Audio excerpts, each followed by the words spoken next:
In early October, Steam's NextFest digital event saw thousands of indie devs launch demos and host live streams to promote their upcoming titles.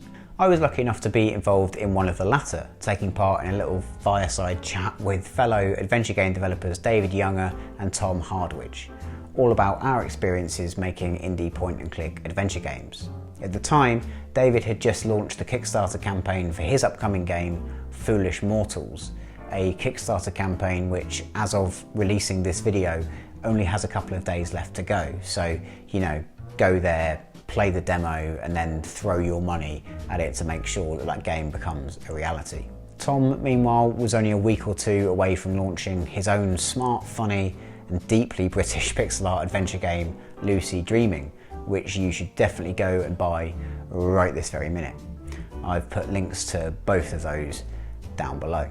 Anyway, the three of us had a great chat about everything from our inspirations and learnings to puzzle design and game pacing, and then David was kind enough to record the call and chuck it my way so I could put it up on this channel for anybody who missed it live. So if that sounds like something you might find interesting, here is that talk pretty much in its entirety.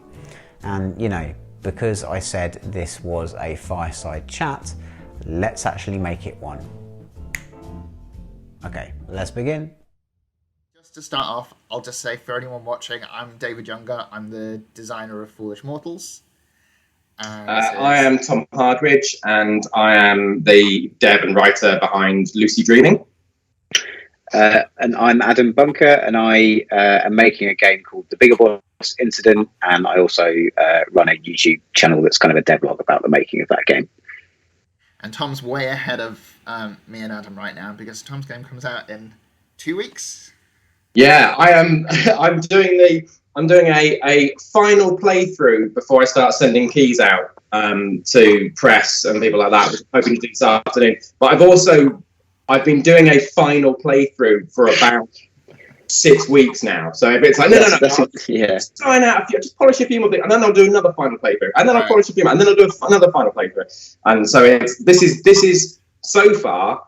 I'm in my playthrough. I'm probably about 80% of the way through it, and I haven't come across anything that like desperately needs. Obviously I'm tweaking little bits here and there, but nothing that was critical. So I think I'm okay. I think I'm actually going to start sending keys out to people.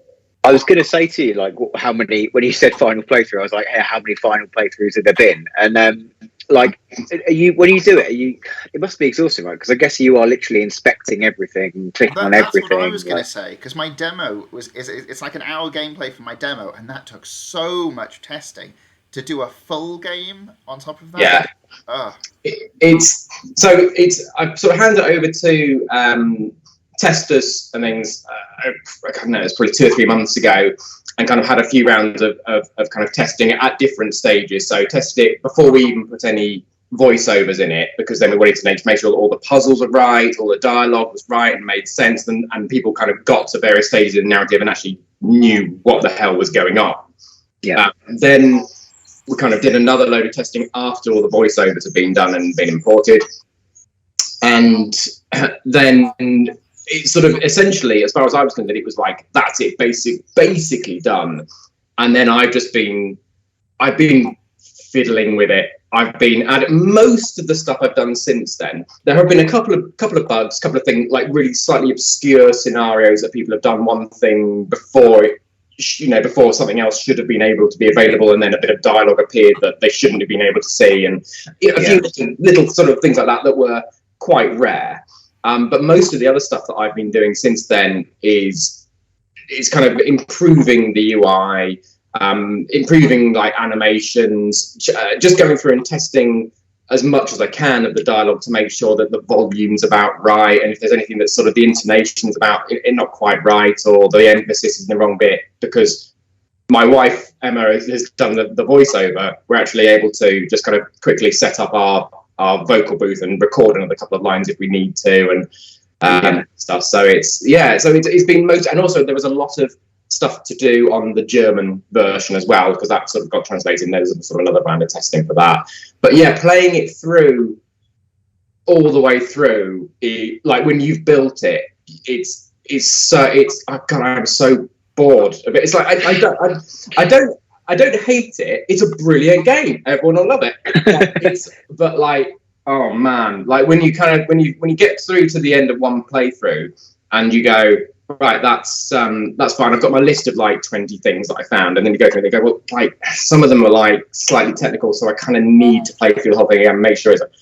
And then, like, the idea of having to sit through, and because the game, even when I'm speed running it, it takes 3 or 4 hours. Wow. So it's like, even when I'm skipping through all the dialogue and all the cutscenes, and I know exactly where to go, it's still a whole evening. Yeah. But yeah, it's. That's what we've been doing as well. This is the notebook that my wife keeps next to us as we play through, and just bug after bug after bug. I think the week before we put the demo out, we found 68 bugs that we need to fix. That's 68. That's not too bad. That's on top of all the ones that we've been fixing for the weeks before. I don't know what you guys are doing wrong. I'm making a completely bug-free game. That's the smart thing to do. You know what? I wish I'd thought of that. So I didn't. Yeah, I decided to go the old traditional route, and you know what? I shouldn't have. It was a stupid thing to do. You just don't put the bugs in the first place. You haven't got to take them out at the end. It's really easy. No, I guess like if you anything though that you spend an awful lot of time with, you're just going to grow to kind of hate by the time you finish it, or just like really kind of get to that weird point of like, is this even a good thing that I've made? Full stop. Yeah, and it's impossible to test. Firstly, it's impossible to test because you have the burden of knowledge of knowing what you should be clicking on. Therefore, like at every stage, clicking on everything you shouldn't be clicking on is just it's just kind of acting how players are actually going to act. So, like some of the feedback you get is, well, I tried to use this item with this thing. Obviously, you're like, yeah, well, I suppose that's. No, that's not what you're supposed to do. But then you have to kind of go through and like write things like, no, I'm not going to do that. What I might do is go over here and do what I'm supposed to do. Yeah. And they kind of have to put these sort of things. Yeah. So testing your own thing and testing whether it's makes sense, whether the narrative. I mean, I've got a few kind of twists and things in the plot, which I have to make sure that they kind of make sense. So when like there's like a reveal or like a kind of here's a bit of a twist, that people don't go, oh yeah, I kind of thought that anyway, or like I don't what what's that even mean?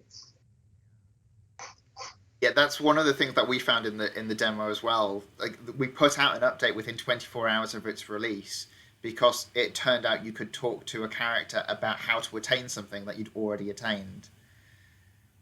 Yeah. Yeah. Well, I guess you can't foresee all of that stuff, can you? It's impossible, I suppose. Yeah. It's like especially when you're patching stuff as well. So you can work out your logic tree and go, well, I know I need a condition for this and this, and I need to know what this value is here, and I can make everything dependent. And kind of as you're going through, you kind of do your best kind of guess of that. And then a bit of tester feedback will come back, and they'll say, yeah, but you know what would be really nice is if actually before that this happened. You go, yeah, that is really nice, and then you put that in, and then all of a sudden, like the knock-on effects. Through everything else, it's like, oh god, it's like that I'm just gonna kind of patch these like bits of logic all over the place to kind of patch these holes and leaks that keep kind of appearing. Something else I found as well was not only do you have knowledge of your own game, but you also have knowledge of adventure game tropes.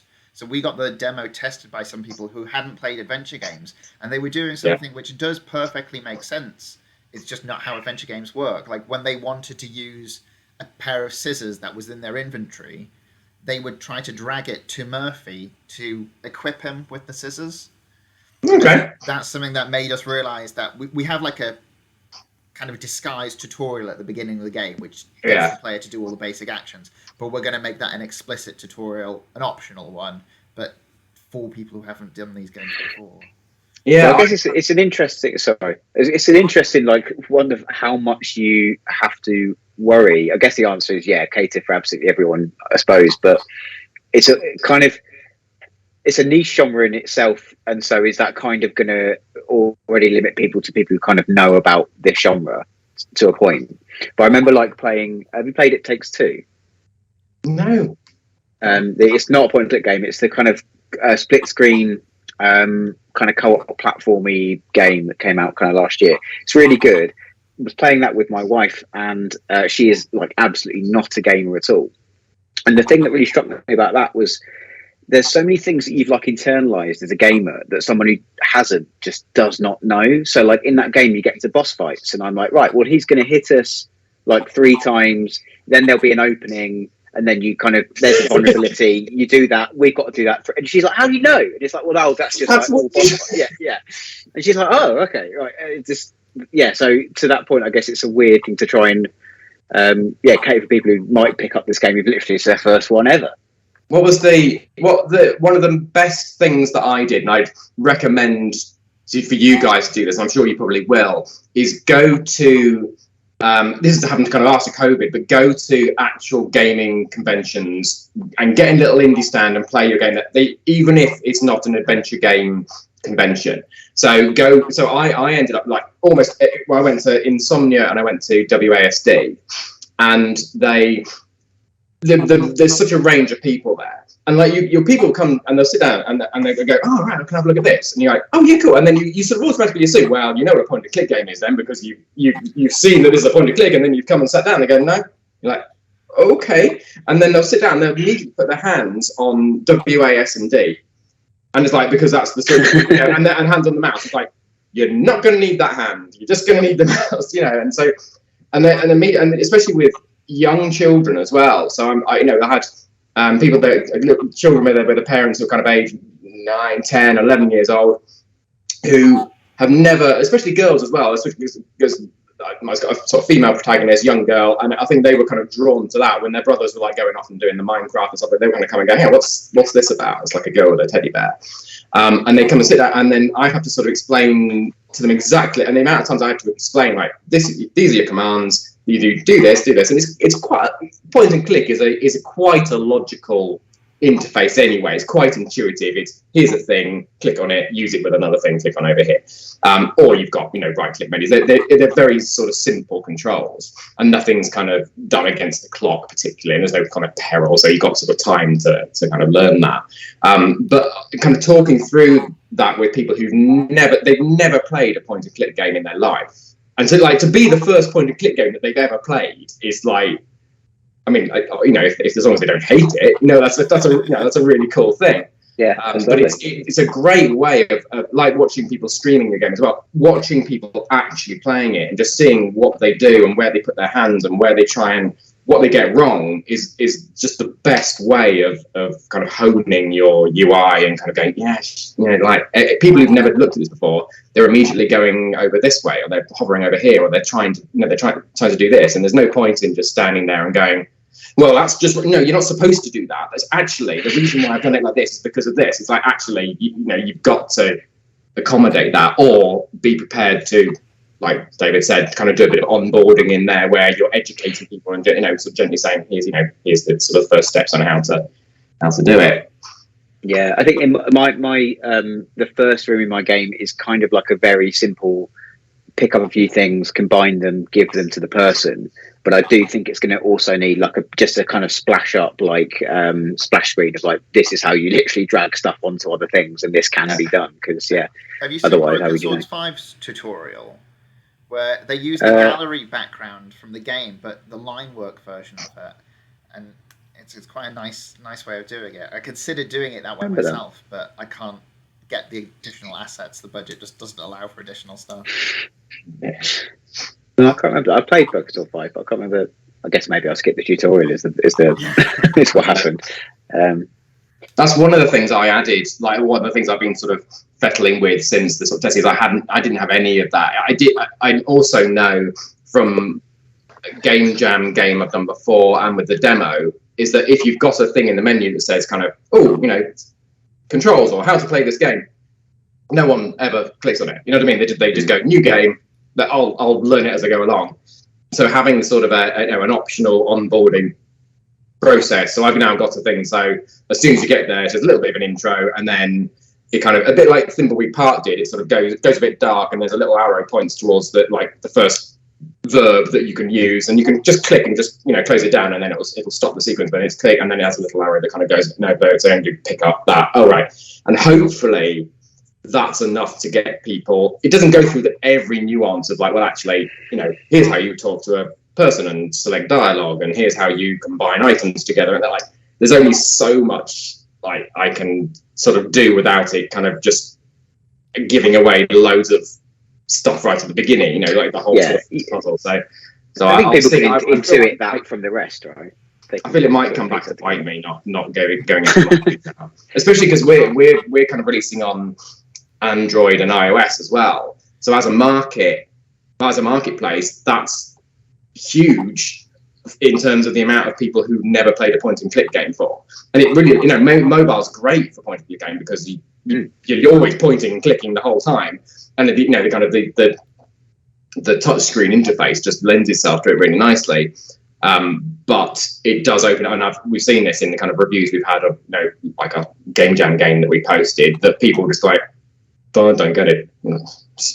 No, it's like it's a very. Well, you'll never please everyone, I guess. If you try and please everyone, you'll drive yourself insane. Especially if you put a free game on there, like so because Lucid Dreaming, when it goes on there, you'll have to pay for it, and that will put off a lot of people. Whereas you've got a free game, people just download it and just go, yeah, don't like it, 1 star, like. Nice, thanks. And it's just because it's free, and it's like, I might as well give it a go and see. Yeah. Actually, so building on what you're saying, like you worked on the Game Jam game earlier on. I was wondering for both of you, at what point, how long have you wanted to make a full-length adventure game, and what was it that triggered you into making the leap into going for it?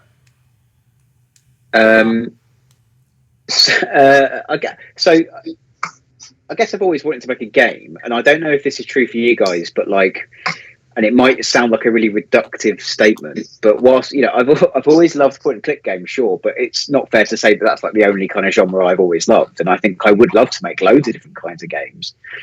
The reductive statement is maybe controversially, I think a lot of people are drawn to making this kind of game because they want to make something where they can have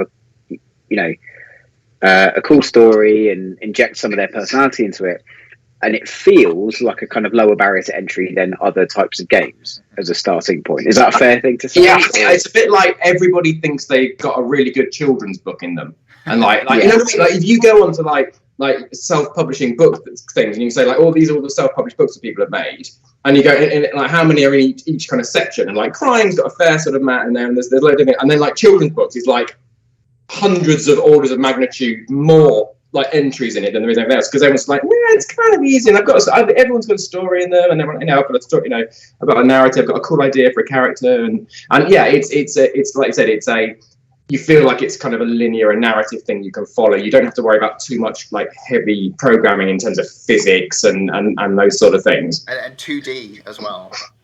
Yeah, a lot of the time, yeah. Yeah, I mean, I'd love to make some kind of 3D, I don't know, like Firewatch style walking simulator. But as a guy who's never made like a game ever, what am I going to do? And I'm obviously I love the genre anyway, but the parameters seem a lot smaller. Obviously, it's a very difficult thing, and this is why I guess what we've all learned down the line is like, oh man, this is a lot harder than anyone said it was going to be. But the parameters are kind of, a 2D backdrop. Yeah, I could probably draw some of those. Like some animations. Yeah, I could probably do some of that. And then kind of, there is like software suites where I don't have to write a line of code. So from the outset, I think it draws people with a story to tell and a kind of vision towards that kind of genre because, it seems like a logical first step onto the game making run, I suppose, or the first one of the ladder. Platformers have the same thing, I think.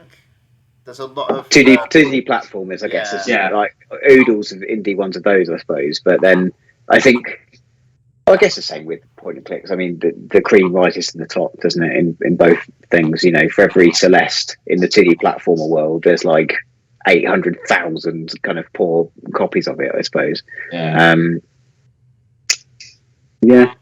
I get the same is true for point and clicks, but I think there are fewer of those than millions and millions of 2D platforms. Yeah. And then why did you decide to go? Because yours is a full length game as well, isn't it? So mine started out weirdly. It was going to be something kind of different. I remember.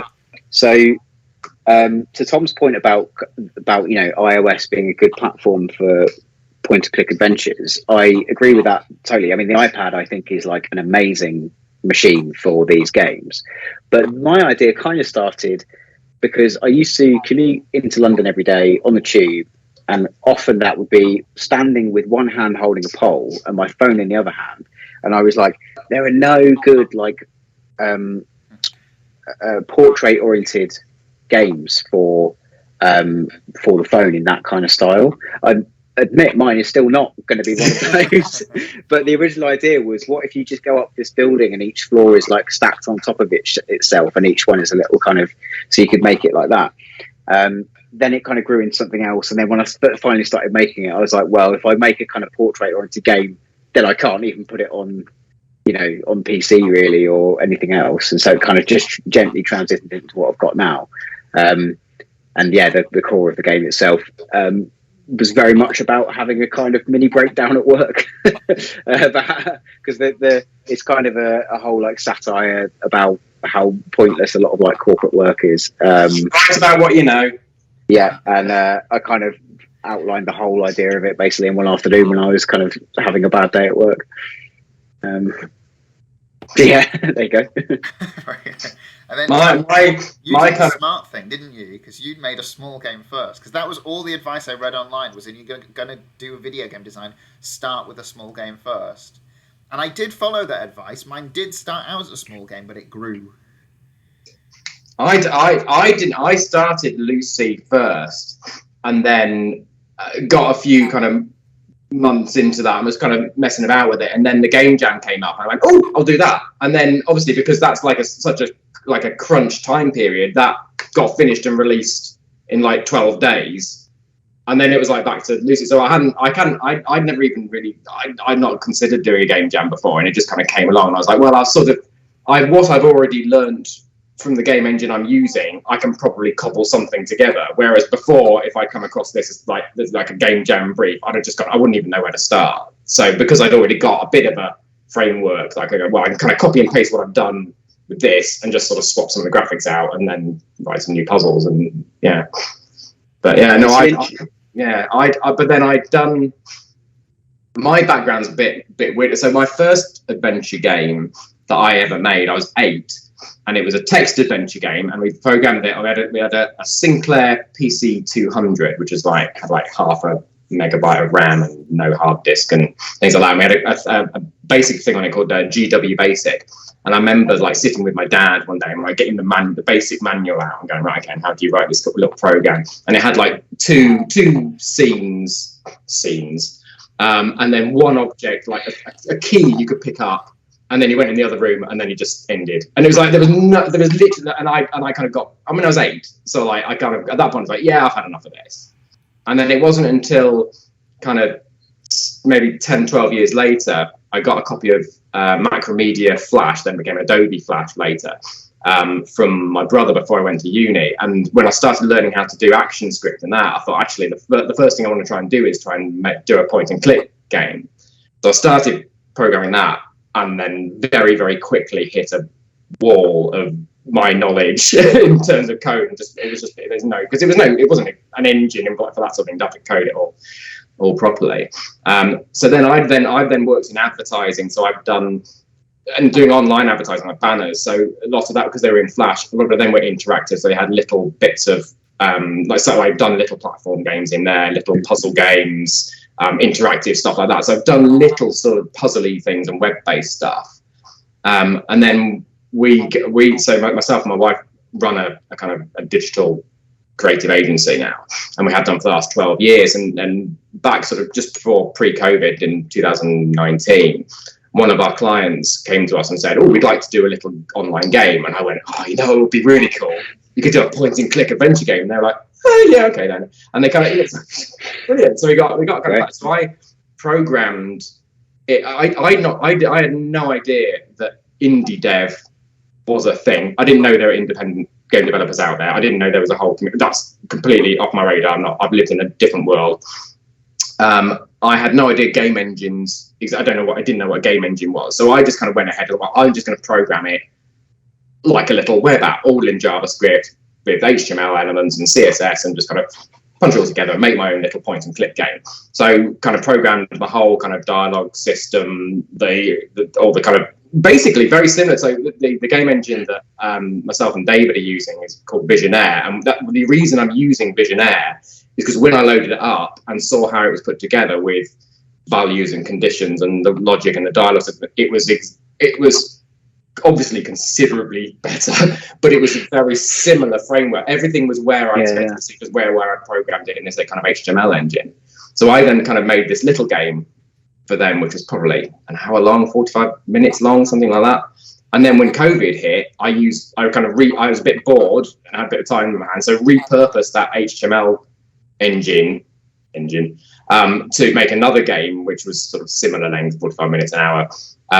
And then when I then started promoting that on Twitter, that was when it was just after another game jam had finished, and a couple of sort of Twitch streamers sort of picked up on Twitter and went, "Oh, we'll add this to our thing." I was like, I don't even know what Twitch is. I don't know what indie dev is. I don't know what game jam. What's game jam? I don't know what game jam is. And all of a sudden, there's this whole community that just sort of opened up, and that's when people started saying, "Oh, what engine are you using?" And I'm just going to Google what that means. And then all of a sudden, it's like, "Oh, goodness, like there are other people like you guys out there making point and click games, like still making them." I had no idea, and just like arrogantly just gone, "Oh, I'm going to make my own point and click game." And it's like there was much easier ways I could have gone about it. It was funny the way that Adam and I chose our engines, because I think I originally came to you with Adventure Creator, and you came to me saying you were using Visionaire, and then we both flipped and to use the other. Yeah, I was going to ask. I mean, so I was looking at all the sort of there's like three main options, right? Or maybe more, but Visionaire, Adventure Creator, and AGS. I remember you saying about. But basically, going back a little while, a friend and I did actually try and make a game in Visionaire. We made like a 2-room test to see if we could do it together. And that was all fine. It worked. I was doing some of the art and he was mainly piecing it all together. And then that project kind of fell apart. But when this one started, I was just going, "Oh, that's Visionaire. I've dabbled in that in the past." And then as things kind of progressed with the YouTube channel and, the Discord, server, which kind of I launched on a bit of a whim and had like 2 people in it, which now is sort of like has loads of developers in it. I want to take credit for that because I suggested that to you in the email. I think it was you, wasn't it? Yeah. It's not even like my thing anymore. It's like grown well beyond anything to do with the channel. It's just like, so many people in there were like, Adventure Creator is really good and adaptable and easy I'm an idiot with coding and stuff like that. So I jumped over to that and kind of never looked back. But I don't doubt that Visionaire is just as capable. I think you just got to sort of pick one and dive in, haven't you? And then just stick with what. And then I'll never be able to like come out of it now. It's like they own you now. Yeah.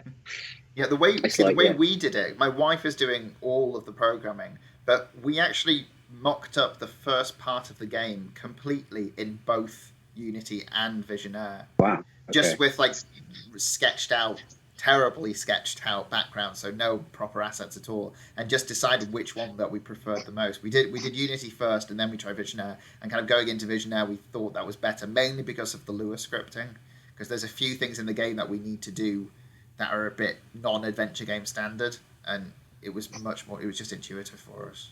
Yeah, I think I'm kind of almost exactly the opposite, where I knew that the technology available to me would define kind of the puzzles in the game, because it's, I was happy to go, okay, there's some stuff that would be amazing, but this is the first thing I've ever done. Let's try and get a game out of the door. And it's already stupid to try and make a big game rather than a small game. And so I just feel like, which one is the one where I will not have to look at any code ever? And Adventure Creator sort of so far has been that one for me, where I haven't even had to open a text editor or anything. So. I just want to jump back to something that you said before, Tom, about you worked on your first adventure game when you were 8. So so I didn't know how to program when I was 8. I'm very impressed by that. What I would do is, so this is an adventure game that I made when I was 8 years old, total Monkey Island ripoff. But Peter Starlighter. Yeah. That's a good name, that, isn't it? Yeah. Could you tell I like Star Wars? And yeah, like everyone's got a children's book in them. That's it. Peter Starlighter. See, what I would do, I'd draw out the scenes on cards, and then for sprites, I'd blue tack them down onto the paper, so that my friends could play the games and pick up the objects and like put them on their inventory. And that's amazing. That's what. Oh wow! Bless you. This is like your life's work, isn't it? I didn't realise quite how kind of. I've got another one that I worked on as well.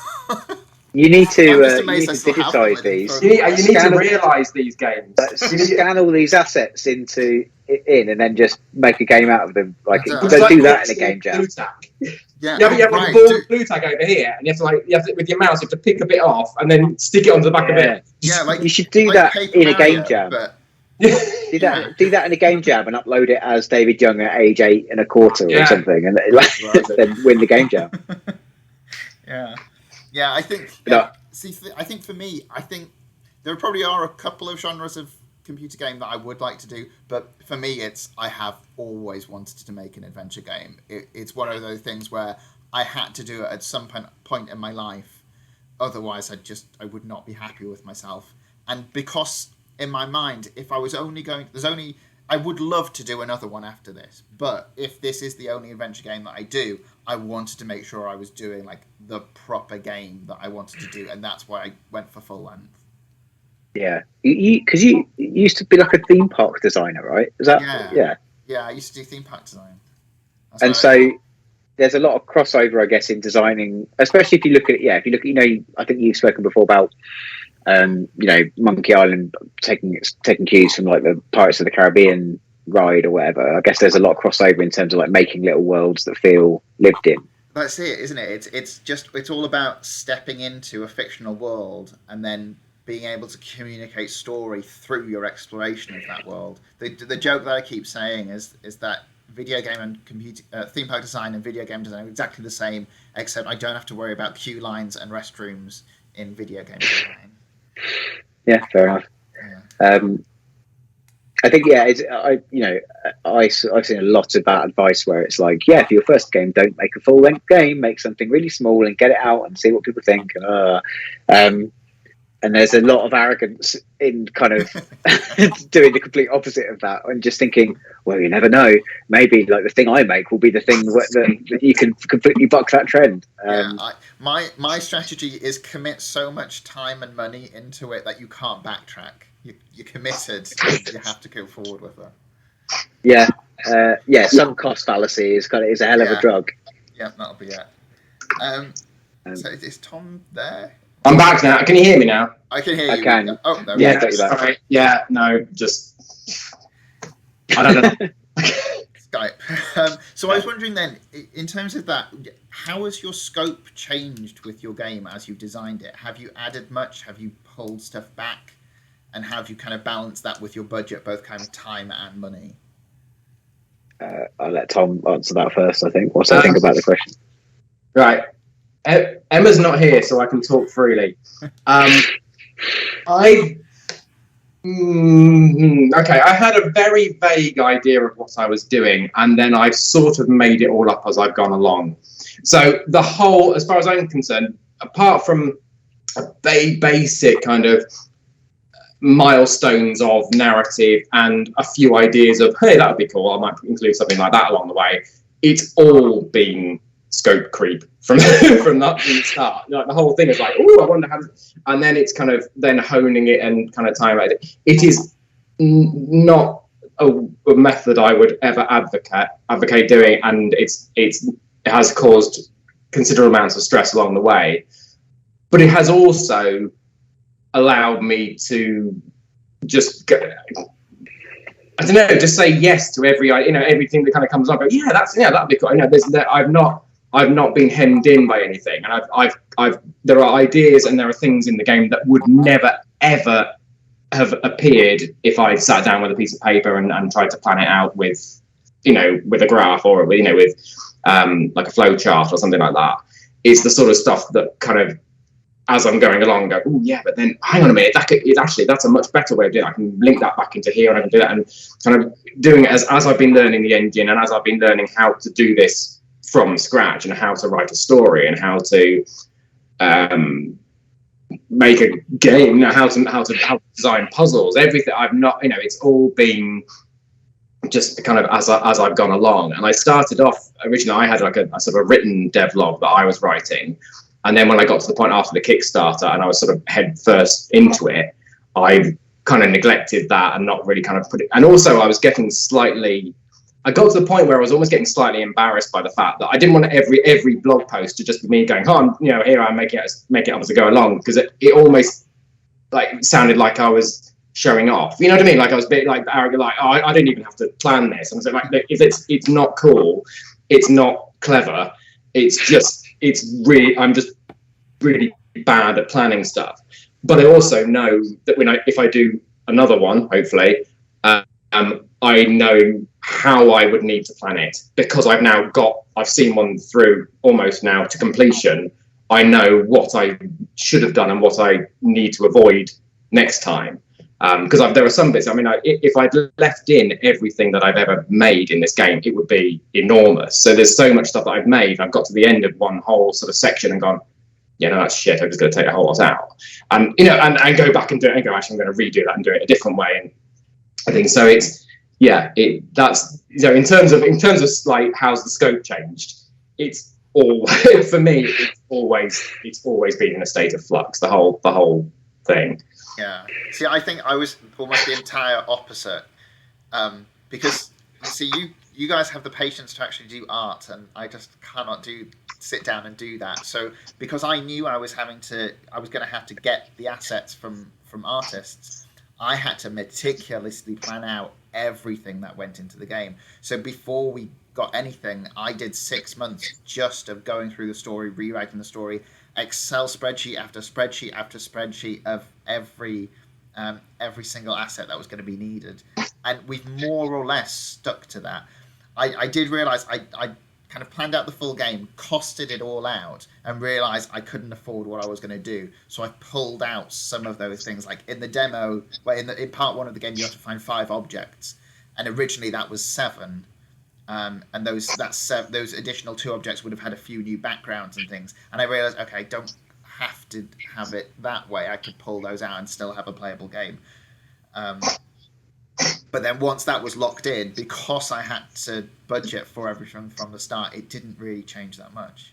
Yeah, and that's the luxury that I think. I don't know how much Adam has abused it, but probably not as much as I have. But like I said, the luxury of, because we are writing, doing the artwork and doing the dev ourselves, actually if you tweak something, it's your own time you're wasting and your own money that you're wasting, in terms of I need to go and draw another asset or a new character or a new scene or something like that. Yeah, there's a luxury in not having a deadline as well. Just like my game's going to come out at some point within the next 100 years. But no, I to be fair, I kind of did, because the first thing I did was to write a design doc for the game, and have stuck pretty religiously to it. I think there's a because the sort of whole story of my game takes place in one office building, and I knew how it was going to end. That kind of limits you anyway. It's not like, oh, what if we had a section on the moon, or it's that kind of, it's kind of defined by that in and of itself. And I have kind of stuck to that. I think where scope creep comes in, or will come in, there's 2 things. One is that literally in the last kind of couple of weeks, I had got to a point where the backdrop art that I had done myself, I thought was fine, but then kind of the more I stared at it, the more I was like, I'm not actually an artist, and this could do with some love. So I have, and I will be doing like a devlog about this. I have sort of partnered with a great artist called David Puerta, who is basically lovingly touching up my backdrops, which sounds like a euphemism. He's making things look a little bit better for me. So I have thrown a little bit of money at that problem to make that problem go away. But the other thing is, because what I'm doing is basically making the game sort of roughly playable start to finish, right? So every kind of scene and interaction and stuff, you can play it through in a bare bones state. What I then want to spend a long time doing is just polishing everything, right? So I want every scene to, I was playing Return to Monkey Island, right? And what struck me about that so much is how much every scene, everything moves, right? The foreground and the background every scene has about 10 different animated kind of just environmental animations, and so I want every pipe to be leaking, and I want things running across, rats in the foreground. I want everything and that will be where the scope creep means 2 years more of development whilst I animate rats and stuff that don't need to be there. Yeah, that's if you're if you're doing the art and things as well, that is where a lot of creep come. Now, I hate animate. I studied animation at university, and I just don't have the patience for it. I want to move on to like the next thing, and I want it to be done whenever I finish. And animation requires patience, and yeah, it's not really my thing. So although I've had to do animation in order for it to, you know, not be a completely static game, it's a bare minimum for me. And I've done, like, there are a couple of times I've done a bit of animation just purely because it's either, so I think it's funny, or it definitely adds to the atmosphere. But it's definitely not, it's not a fully animated experience in that sort of, you know, it's not my thing. I would have to get somebody else involved in order to do that, because I just go nuts. So I find it, yeah. I don't mind doing it so much, but it is kind of time consuming, and I have no formal training in it. So that's the main thing. But like, yeah, so everything, yeah, for example, there's a bit where, I don't know, you combine like a cup with a jug of coffee, and currently he just goes, oh yeah, now I have a cup of coffee or whatever. But I'd like to eventually get to the point where he pours the coffee, and all of those little kind of incidental animations, they're definitely on the list to do, but it's going to be get to the end of like a finished game first, and then go back and add them all through, and hopefully I'll be like enthused to do that, because everything then will feel like getting a lot closer to having like a finished product. Yeah, I started off with kind of no animations, so everything would just be, this has now magically happened, and bing, it's now in my inventory, and I've just stood here not doing anything. And then kind of added a load of generic animations, so there's like a crouching down and picking up left and right, there's a reaching up left and right, there's a, you know, reaching out sideways left and right, and kind of having that, which then kind of gives you a lot, you know, at least the characters doing something to kind of interact with the environment. You know, when they kind of nudge in a particular, or lean in a particular direction, and the item disappears, you go, oh, I can sort of fill in the, you know, the bits of my imagination. But then it's like, then the next stage is like you're saying, like custom animations for all the sort of. Yeah, I did exactly the same thing when one of the first things I did in terms of animation was basically, you know, main characters obviously like walk cycles and stuff, but yeah, like reach high, reach low, kind of grab. So, and that does really help. But then, yeah, it's when the sort of perfectionist in you comes out, and you know, he does that, and to open a cupboard, and you go, well, wouldn't it be nice if he actually opened the cupboard or something? That's cupboard, actually. Yeah, that's scope creep in and of itself. There is that kind of stuff. But that's where David's at. Is that every animation is just like, if he's picking a pebble up off the floor, it needs to look different to when he picked the button off the floor, because it would have more weight to it. Or he needs to, you know, and it's like you can see like the amount of detail in the kind of animation quality that David you've gone to. Yeah, well, but also I think you've then had to sacrifice, like, so what I've kind of lost in that kind of level of attention in terms of custom animations. I've added loads of like hotspots, and you know, there's loads of stuff that you can interact with, which if I had custom animations for all of that, I mean, you'd be at it for like 100 years, like, you know. And there is that, you know, unless you've got a huge team working on something, there is going to have to be, something's got to give. And it's a very smart idea having your wife voice the main character, so you can go, while I do this recording, let's do it. I don't know if you've ever played Discworld 2, but Rincewind in that, he doesn't have a pickup animation. Where he walks next to the object you're going to pick up, then it changes to your cursor, disappears on the screen, and they just play a jingle. And I only noticed this after I'd started work on Foolish Mortals, and just thought, I didn't know we could get away with that. That would be so much more simple. Yeah. Well, I remember, I think I mentioned it in like a video or something, but I was replaying one of the Monkey Islands and realised Guybrush's like pickup animation is literally like a frame where his hand reaches out, and a frame where, and then that's it, and that works fine. So like, does it matter that much? I don't know. But then by the same token, I've always kind of I don't know why this sticks in my head so much, but right at the start of the first Broken Sword, I've always kind of been obsessed with the level of detail they put into the animation of George like picking up a newspaper, where he kind of like leans on a lamppost and kind of scoops it up, and it comes up, and then he does that and puts it away. It's like and there's less of that as the game goes on, weirdly. So it's kind of like they put loads of effort into the upfront and then kind of run out of budget or time or whatever. Well, no, it's so beautifully made. I think that's quite smart. I think that because they do put a load of custom animations in that whole first section, like the cat on the bin and everything like that. Yeah, but I think that kind of sets in your mind this is the default level of animation for the whole game, and it just carries you through. The thing, and you want the pace of the game to pick up as you go, at a certain point. So you'll probably find that you'll want more custom animations that are maybe slower and more kind of in depth in the initial scenes, like I said, to kind of set it up and sort of set the atmosphere, or when you're entering new scenes or interacting with new characters. But then, and at the end as well, when you're revealing the kind of the ultimate sort of goal of the game. But actually, you want to be able to, there are puzzles that people will want to play through quickly, and they want to go, right, I need to do this, and there's a sense of urgency to it. And if they're constantly met with a I'm going to just do this, and then kind of do a sort of custom animation for everything where everything takes slightly longer, you kind of lose that pace as well. So I think you have to sort of choose when and where you use it.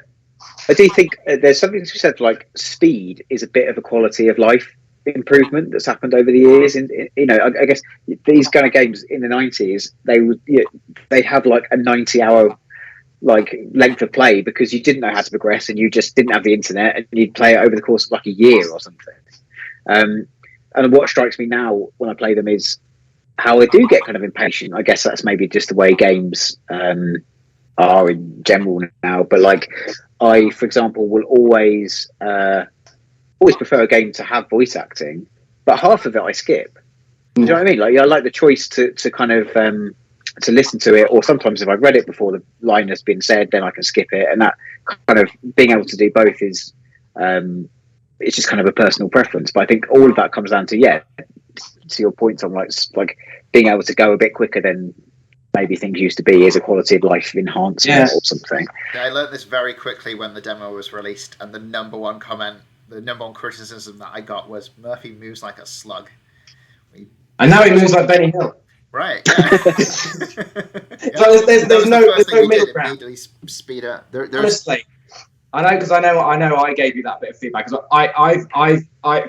when you sped it up and you're like, oh god, this looks awful. He looks too quick. What do you And I played it, it's like, that's so much better. Honestly, it's like it felt like I just wanted to like be pushing, like just we get to the other side of this scene already. And now it's like, oh no, he'll get there. Yeah. And it's only like you said, you only took like 1 or 2 frames out of the walking cycle, but it's honestly I think it's much better for it. I think it's the right decision in retrospect, but I just need to have a lot of people shouting at me before I can take that on. Well, because I said to you, because I haven't played the updated version, but I kind of said the same thing to you. I'd recently played Voodoo Detective that has a double click to like basically run across the screen, but there is no run animation. It's just the same walking, but just done really quickly. And I said to David, like, I know that feels like that kind of thing feels a bit like immersion breaking. But that's what it is for me. Yeah, that was my reluctance. But by the sixth time a player has been on that screen, they just want to get across that screen, and so I guess you kind of got to kill your darlings a little bit in terms of. You can see why some adventure games don't even have characters that move around. They're still on their screen, it's still third person perspective, but they just stand there, and it's Yeah, I mean, I personally prefer the character interacting and walking around and stuff. But I guess there's a happy medium to be struck with. Just in terms of the speed of their getting around. Yeah, I had the same thing with Lucy as well when I did with the demo. It's like, and she now because I'm used to looking at it. And the thing, because your animation for his walk cycle is a very sedate walk, so I think like I think you might, if you updated that to just have slightly more movement in the arms, it wouldn't look weird at all. It would just look perfectly natural.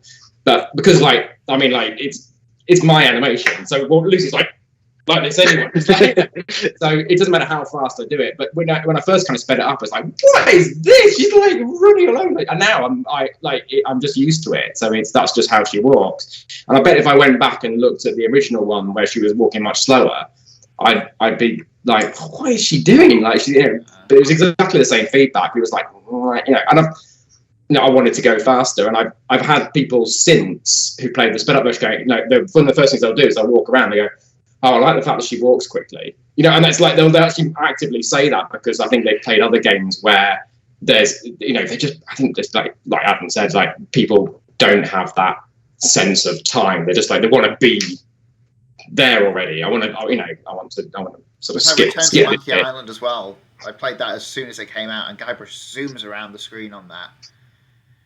He really does. Paid attention to it. What was that one? Sorry. Guybrush zooms around the screen on. Oh yeah.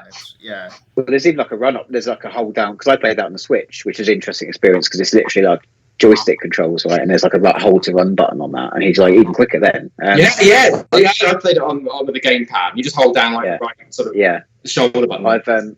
I've got the luxury in my game, I guess, of like because all of his scenes kind of started out with the same template as a kind of economy of scale type tactic on my part. That he only ever has to walk about 10 foot, so I guess the speed hopefully isn't a massive issue because he's never taking more than about 4 strides across the room and that's it. Whereas I've got backgrounds where you're zoomed way out and Murphy's teeny tiny walking along the back at some point. Yeah, doesn't go like when you go to like the island zoom out. It should take him like 45 minutes to like walk from one location to the next. He stops. Realism, that's what I'm after. Give him like a thirst and a hunger meter. I was also wondering the puzzles. So how did you go about designing your puzzles, and how did you balance them correctly? I don't know. That's the I got asked this question on a podcast yesterday, and that was my answer.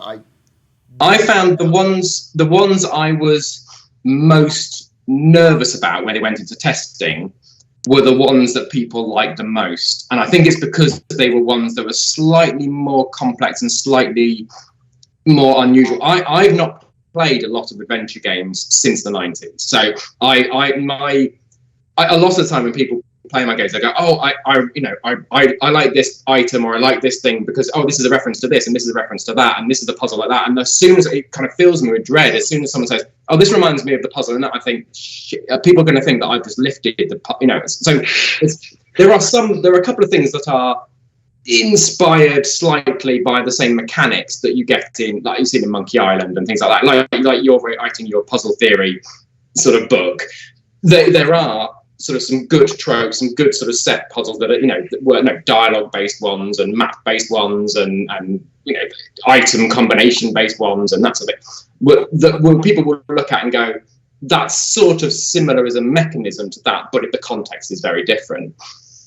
But it's really hard to when I've not got the context of knowing all the other games that have been kind of created. Like I don't want to create a puzzle that's someone else has created. I think hopefully the context that I'm working in, which is like a sort of British town, and like the dream sequences in it they're not like stereotypically, it's not like there's a pirate dream and a space dream and an underwater dream. You know what I mean?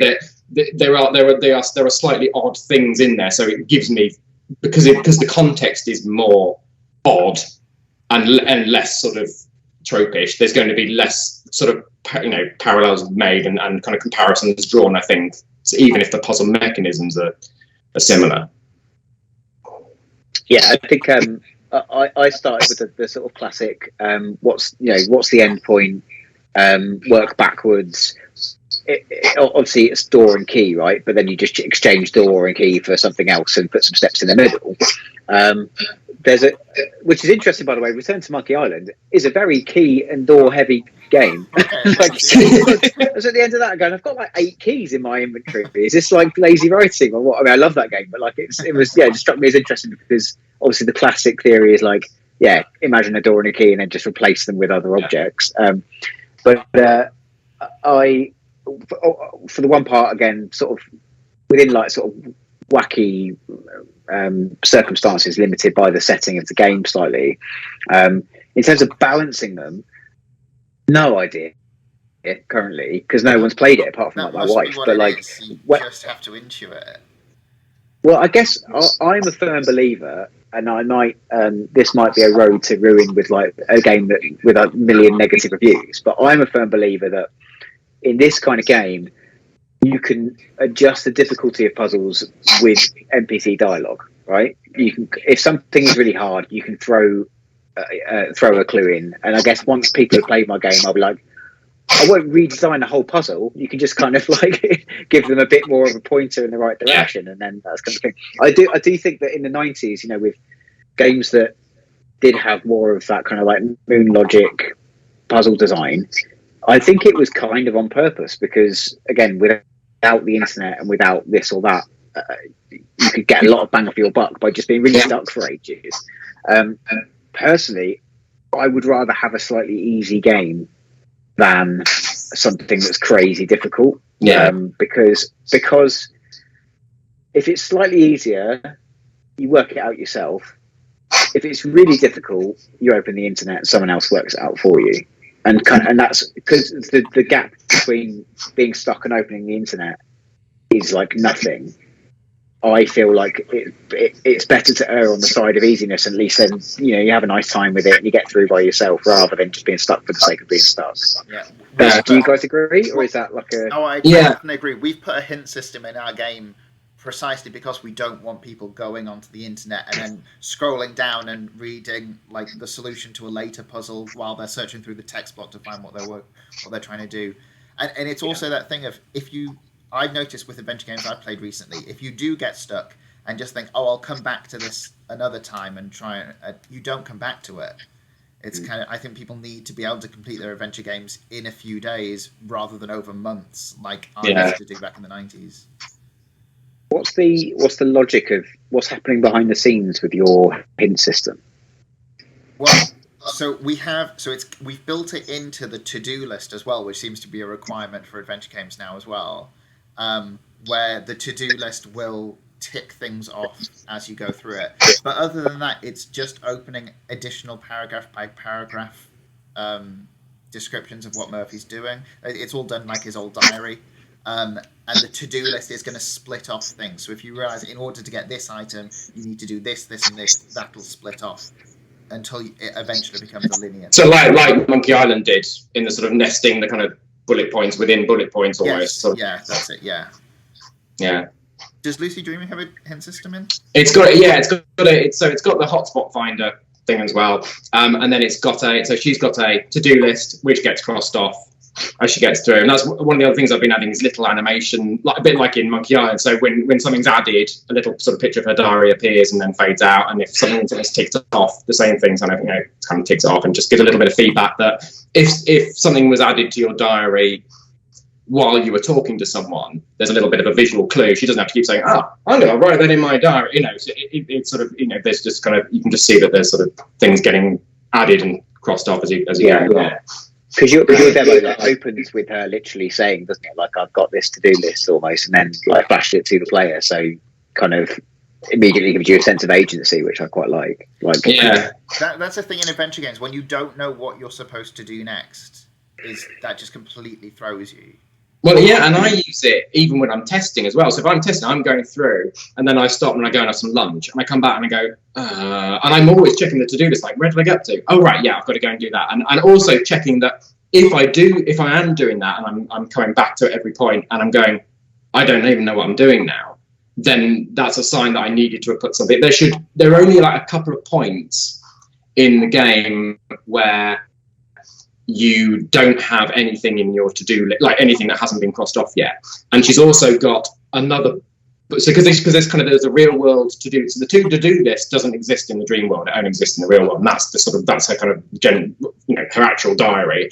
And then there's the kind of solving of the dreams and the nightmares as you're going along, and that's kind of kept in another book that she has that sort of has sort of where she's up to. So if you've ticked everything off, then go and solve the dream, and then once you've done that, that should then kick you some more stuff off there, and the kind of the two sort of play off each other. But going back to your kind of point about how difficult puzzles should be, what I found with testing when other people have been playing the games, the best kind of gauge as to whether a puzzle is the right kind of difficulty or not is that if I'm sort of chatting on Discord or I'm chatting on Facebook or Twitter or whatever it is that I'm sort of talking to testers on, is if I kind of go away, or go to sleep and people are in different time zones, and I come back and there's like 2 messages, and the first one is, yeah, sorry, I'm going to need some help. I have no idea how to do it. And the next one's like 10 minutes later saying, got it. And that's if you want them to get to that point where they go, oh, if there was a walkthrough already on the internet, I'd have been on there already. I would have done it. But actually, I did it, and I wasn't far off. I knew I just needed, and sometimes people just need to ask, like the developer, like just to have the kind of, I've asked them for help now. Oh no, I kind of don't want them to get back to me, but I'll just kind of quit, and then it almost kind of spurs them on to do it, and that's always a sign for me. I don't want it with every puzzle, and I try to kind of sort of ramp it up in a couple of each sort of. So the first dream you get into is quite a nice easy thing. There's like one sort of puzzle in it really, and then that's the end. The next one is more complex. The third one is even more complex, and then for the fourth one, I basically just made that like a much more simple fetch quest, because I really enjoy fetch quests. I don't want the whole game to be full of fetch quests, but it starts off with one and then it ends with one, so that you don't, because otherwise I was worried that it was just going to end up kind of annoying people. It was like oh, and I kind of wanted it to be pick up the pace and be satisfying. Going, oh yeah, I feel like I'm moving. I'm doing this. I know what I'm doing. I'm doing it. And then you're at the end, and you feel like you've kind of rushed. You felt like you've sort of picked up the pace to get there, rather than kind of getting near the end and going, oh, I'm sort of stuck. Oh, I was so close to the end, but then I sort of got a bit, and I wanted to kind of keep the momentum going. And that seems to have been the way. People will get stuck in other places because they've missed a hotspot or something like that. But generally speaking, that seems to be the way that people have played, and that was a conscious decision to kind of make almost the last dream isn't the most difficult one. It's actually slightly easier to kind of let people. So when they finish the game, they go, oh, I felt like that was a satisfying kind of run that I had at the end of it, rather than just kind of going, oh, it was really hard right until the end. I think we're all using that puzzle structure now, where in each section of the game you have to get multiple key items. Like, so in the part 1 of my game, you have to get 5 voodoo ingredients.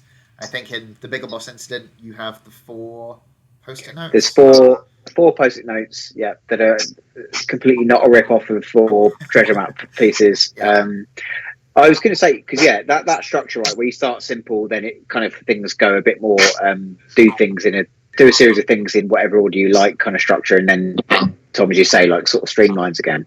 Did you guys worry about overwhelming the player in that kind of middle, when you have that kind of multiple, basically in my game, so like in Act 2, that is when that kind of like 4 post-it notes kind of like quest starts. At that point, you immediately get access to like 12 new floors in the building. And the one thing I am worried about is not they're small, they're just like single room kind of floors. So 12 scenes. And the puzzles don't worry me, but what does worry me is people being overwhelmed with that many things to explore at once. I would, as a player, that would overwhelm me slightly, and I feel I would. So in my thing, I'm revealing sort of more things all the way through. So there's one kind of scene that, sort of, or area that you don't even get to until right near the end, and there's one point in the game where 2 locations are revealed sort of within the same sort of section. And that gives you a bit of a sort of branching out, but that's the only point in that where you've suddenly got, oh, well, I've got to go to this location over here, do everything over here, and then I've got to over here. And I was even worried that was almost a bit too overwhelming. And I've always tried to sort of get, even if you sort of go to, well, tell you what, this goes to this floor, and then I go to this one, and I do a little bit, and I get a bit of an introduction as to what I'm supposed to do over here, and then that opens the next one. Or even if it opens 2 or 3, and then that moves you on to the next stage. But 12 is quite a lot to reveal. Well, I'm trying to think. Where you're coming from. There's that part 2 of Monkey Island where you go and you get given 2 brand new full islands. And it's so exciting that, I've got all of this to explore, but you don't want to. So I was talking to Eva, who's doing a Twisted Tale, about how many steps to a puzzle is the right amount. And we were saying how in Monkey Island 2, with the voodoo ingredients for the voodoo doll, one of those puzzles is just pick up shovel, use shovel with grave, and that's it. Is that even a puzzle? But it works brilliantly. Yeah, and I think you do need to have you do need to be able to have that also. Like if you kind of say, right, I've always got a 6-point plan. Every puzzle needs to have, whatever it is. That then you do. I think I hate it that you can. In my game, there are a couple of places where you can just go and pick up an object, and that's the object you need, and then you use it. And like you go into and it's like, but actually, when I've watched people playing, actually people start getting a bit annoyed when you go, well, why can't I pick that up? Oh, for God's sake, like, can I just pick up something? I just want to open that door, and now I've unlocked it, but now it's got a cat in front of it, and I've moved I've got milk for the cat. Oh, I can't get the milk because the milkman's not been, so I need to go to the milk delivery service. I need to phone them up, and or whatever it is. You kind of go, it's a very easy way to kind of lengthen puzzles and to lengthen the game. But if you don't have if you don't give people a bit of something, then they don't feel that they've made any progress at all, or it's like they're constantly being blocked. Whereas if you have like a thing which is like, well, you need to collect 3 or 4 a thing, and 1 or 2 of them one of them's like I've just got it, and 2, another one's maybe a dialogue puzzle, and another one's a bit of a fetch quest, and a bit of variety for each one. Then you're not just constantly feeling like you're being that's sort of kind of blocked. That's kind of the structure I've got for those pick up those 4 things. Is that one of them is very complicated, involves almost having to have been a bit of everywhere.